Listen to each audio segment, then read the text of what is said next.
जराइम की आमाजगाह बनाया।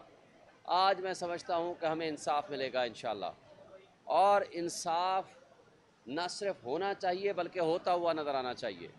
ये जो कहा जा रहा है कि जी पीटीआई ने इलेक्शन नहीं लड़ा, मुझे बताएं कि क्या हमने आज खुद इलेक्शन नहीं लड़ा? क्या हमने कहा कि हमें आज़ाद डिक्लेयर कर दिया जाए? हमने जब फॉर्म भरे, हमने उसमें पीटीआई के नॉमिनी के तौर पर लिखा। इलेक्शन कमीशन ने कहा नया इलेक्शन करा लो, हमने नया इलेक्शन करा दिया। नए इलेक्शन कराने के बावजूद उन्होंने हमें कहा कि नहीं जी, आपका इलेक्शन दुरुस्त नहीं हुआ, आपसे इंतखाबी निशान वापस लिया जाता है। फिर हमने बल्लेबाज वाले से पीटीआई नज़रियाती के साथ इलाहाक किया। जब उसकी हमने टिकट जमा कराई, आपको याद होगा, आधे घंटे के अंदर इलेक्शन कमीशन ने एक हुक्म जारी किया, आधे घंटे के अंदर, कि इनकी ये टिकट्स रिजेक्ट कर दी जाएं। तो मुझे बताएं कि हमने इलेक्शन लड़ना है कि नहीं लड़ना? लड़ना है। और लास्ट डे है, आखिरी दिन, और सुप्रीम कोर्ट ने रात 12 बजे फैसला सुनाया कि नहीं जनाब, इनका इंतखाबी निशान वापस लिया जाए। इंतखाबी निशान वापस लेने का मतलब है उन्होंने तशरीह किस बात की? हमारी पार्टी के आइन की तशरीह की। क्या पाकिस्तान का आइन बालातर है या पार्टी का आइन बालातर है? सुप्रीम कोर्ट के चीफ जस्टिस साहब की सरबराही में बेंच ने पाकिस्तान के आइन को पार्टी के आइन के ताबे कर दिया। फिर भी हमने इलेक्शन लड़ा, फिर भी हम 180 सीटें जीत गए। हमारे पास इंतखाबी निशान नहीं था, हमें इलेक्शन नहीं लड़ने दिया गया, हमारे लोगों को उठाया गया, FIRें कटी, बाशमूल मेरे पोलिंग एजेंट्स गिरफ्तार किए गए, और हमारे पोलिंग एजेंट्स को उनके घरों पे छापे मारे गए, हमारे जो सपोर्टर्स थे उनके घरों में छापे मारे गए, और लोगों को हरास किया गया SHO की तरफ से, और नामालूम लोगों की तरफ से टेलीफोन जाते थे हमारे लोगों को। उसके बावजूद इस्लामाबाद की तीनों सीटें, मेरा हल्का ये वाला हल्का है जहां हम खड़े हैं, ये प्राइम मिनिस्टर हाउस के अंदर मेरी एक पोलिंग स्टेशन था जहां प्रेसिडेंसी, प्राइम मिनिस्टर और डिप्लोमेटिक इनक्लेव के लोगों ने वोट डाला, और मैं बड़ी लीड से मैं वहां से भी जीता, और पूरे इस्लामाबाद शहर और देहात से मैं जीता हूं। 1,05,000 वोट लिए हैं। लेकिन जिसने आधे से भी कम वोट लिए हैं उसको उठा के कठपुतलियों को MNA बना दिया गया। इसी तरह तीनों सीटें इस्लामाबाद, पंजाब, कराची, वो सब आपके सामने आ चुका है। मुझे बताएं, कहा जाता है कि जनाब पीटीआई ने इलेक्शन ही नहीं लड़ा।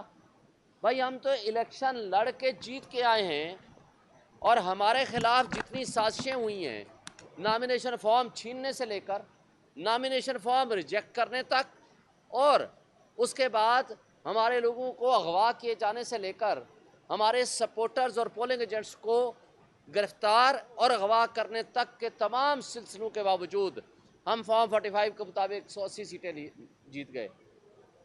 मगर रात की तारीकी में जो कुछ हुआ, ये चीफ इलेक्शन कमिश्नर, जिसको पूरे मीडिया ने रिपोर्ट किया, आपके सारे मीडिया ने बताया, मैं और बशमूल हमारे सारे लोग जीत गए, लेकिन रात 12 बजे किसी मखसूस जगह पे उनको बुलाया गया, और आज तक ये उनकी कोई वजाहत नहीं आई वो कहाँ गए थे। ये पूरे मीडिया ने बताया, हमें तो नहीं पता था।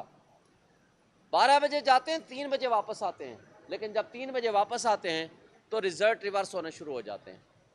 अच्छा जी, वो एक अलग चैप्टर है।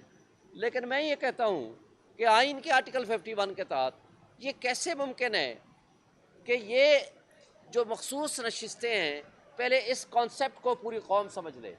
ये मखसूस नशिस्तें होती हैं ख़वातीन और मिनॉरिटीज़ की नुमाइंदगी, ताकि उनको, वो एक ऐसी क्लास है जिसको डायरेक्ट इलेक्शंस के ज़रिए आम तौर पर सीटें वो कम इलेक्शन लड़ते हैं, खा वो मिनॉरिटीज़ हैं यानी अक़लियतें हमारी, और हमारी ख़वातीन।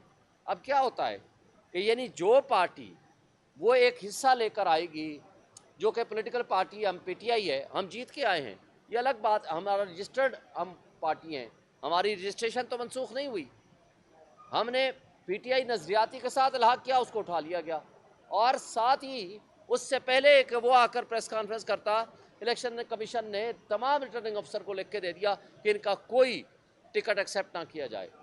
फिर जब ये सब कुछ हो गया तो हमने इलेक्शन के लिए नए इलेक्शन करा के सारा रिकॉर्ड जमा कराया, आज तक उसके ऊपर भी ऑब्जेक्शन है, चूँकि इनको मसला किसी और चीज़ से नहीं, PTI से है। यही केस एएनपी का था। एएनपी को कहा 6 महीने बाद इलेक्शन कराना, 1 साल पहले भी नहीं कराया उन्होंने, और 20,000 जुर्माना कर दिया। लेकिन हमारे साथ जो कुछ किया और जो बाप पार्टी के साथ किया था, एग्जैक्टली यही केस था, और उनको कहा कि जी आपको ये सीटें मिलती हैं। मगर आर्टिकल 51 बड़ा वाजे है। और फिर हमने सुन्नी इत्तेहाद कौंसिल में आ गए तो कहते हैं कि नहीं जी हम आपको नहीं देंगे। अब मुझे ये बताएं, अब तो सुन्नी इत्तेहाद कौंसिल भी इलेक्शन जीत के आ गई है, प्रोविंशियल असम्बली में भी और नेशनल असम्बली में भी। अब क्या एतराज़ है आपको? लेकिन मसला उनको पीटीआई से है, मसला किसी और आइन और कानून से नहीं है। मुझे ये बताएं कि ये सीटें कोई खैरात में या तोहफे के तौर पर तो इलेक्शन कमीशन का अख्तियार नहीं है, किसी और पार्टी को दे दें। यानी जिस पार्टी ने अपना ड्यू शेयर ले लिया, ये हक है ख़वातीन का, ये हक है उन मिनॉरिटीज़ का जिनको मिलना चाहिए। लेकिन पीटीआई की जो सीटें थीं वो उठा के बाकियों को दे दी गई। ये बेसिकली एक गठजोड़ था इनका।